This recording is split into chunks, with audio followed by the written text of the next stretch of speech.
1st century AD, after three major wars called the Punic Wars fought between Rome and Carthage, historians see a major power shift in Rome starting at the ends of the long-standing Roman Republic and ending in the famous Roman Empire. But why?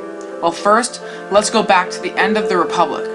Because of the external threat of Carthage after the wars, there was a major transference of power given by the Senate to the military generals such as Julius Caesar and Pompey.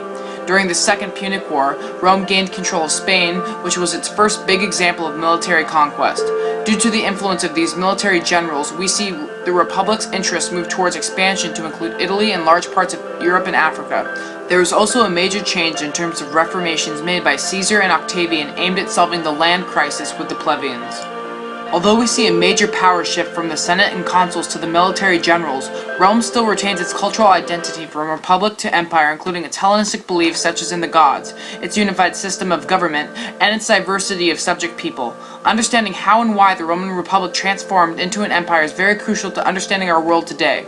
For example, America is heavily influenced by Rome. Just look at its democratic government system or their architecture in DC.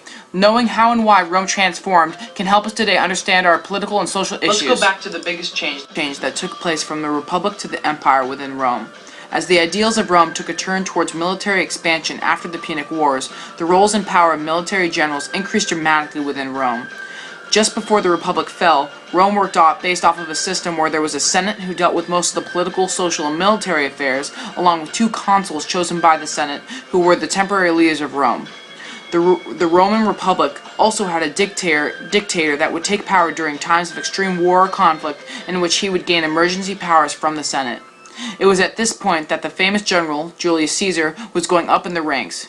Caesar was made famous and eventually elected as consul after several military feats as a Roman general, including conquering Gaul, as well as his land distribution reforms for the plebeian classes. To avoid another conflict with Carthage, as well as stop a military revolt, the Senate gave emergency powers to the first triumvirate, composed of Pompey, Crassus, and Caesar. Crassus died in a battle with the Parthians, and Pompey had become an enemy of Caesar. At the highest Roman general, Caesar's power came from the four armies or legions, which he used to storm Rome and remove Pompey from power. By 48 BCE, Caesar had gained total control of Rome and had surpassed the status of consul for emperor. In other words, it is here that the Republic starts to crumble in the wake of the empire. Caesar then traveled across the Middle East and Europe searching for Pompey, who had run away, as well as stopping by several empires and communities and then conquering them. Many senators were afraid that Caesar would soon resurrect the monarchy and declare himself king. Others feared loss of property or prestige as Caesar carried out his land reforms in favor of the landless classes. Until his death in 44 BCE, when the Senate stabbed him 23 times on the Senate floor, Caesar had drastically changed Rome's ideals to the point where any hope of restoring the old republic was gone. The empire had risen. Before his death, Caesar had redistributed the land for the peasants, thus helping most plebeians. He resurrected the debt system within Rome, attempting to fix the debt of several Roman citizens, and he even made minor changes to the structures of Rome, such as changing the calendar to what it looks like today. Because of these reforms, the Senate failed in trying to return to the old ways of the Republic, as most Roman citizens approved of the reforms of Caesar. After Caesar's death, a civil war broke out which ended in the Second Triumvirate. Mark Antony formed an alliance with Caesar's adopted son and great-nephew, Gaius Octavian. Along with Marcus Lepidus, they formed an alliance known as the Second Triumvirate. They held powers that were nearly identical to the powers that Caesar held under his constitution. As such, the Senate and assemblies remained powerless even after Caesar had been assassinated. Octavian eventually became the emperor of Rome, and when he passed laws, the Roman Senate had merely been reduced to a stamp. They had lost all powers within Roman politics. Now it is about 14 CE, and the Roman Empire has been completely established to what we know it as today. The Roman Republic, however, really ended immediately after the final Punic War, because that was when the expansive nature of Rome was first introduced. At this point, power was now being given to the individual generals and eventually emperors. However, the Roman Empire actually began in 201 BCE due to two major factors.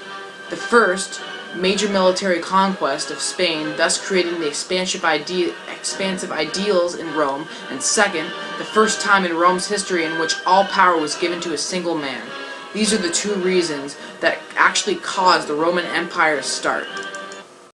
Although the power and authority took a major transformation from the Republic to the Empire, many aspects of Roman culture still stayed, including their Hellenistic beliefs and their gods.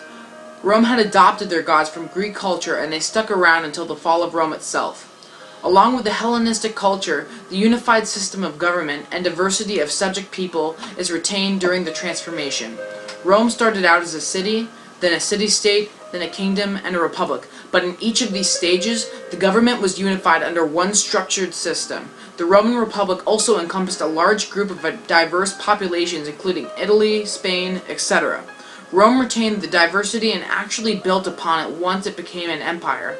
Even during the military expansions of the empire, the Roman Empire still stayed centralized around Italy and Rome. Finally, we see a continuity that still exists today in both the Republic and Empire.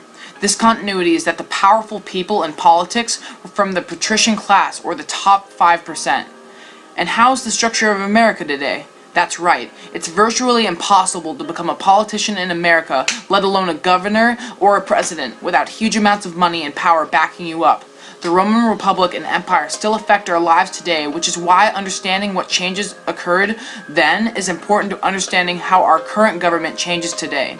These aspects of Rome stayed because they were part of the Roman culture, and no change of government or authority could change their rooted beliefs.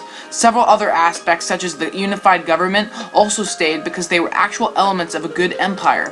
For example, the Persian Empire had a unified government and a diverse population, which Rome had during the time of the Republic, not even the Empire.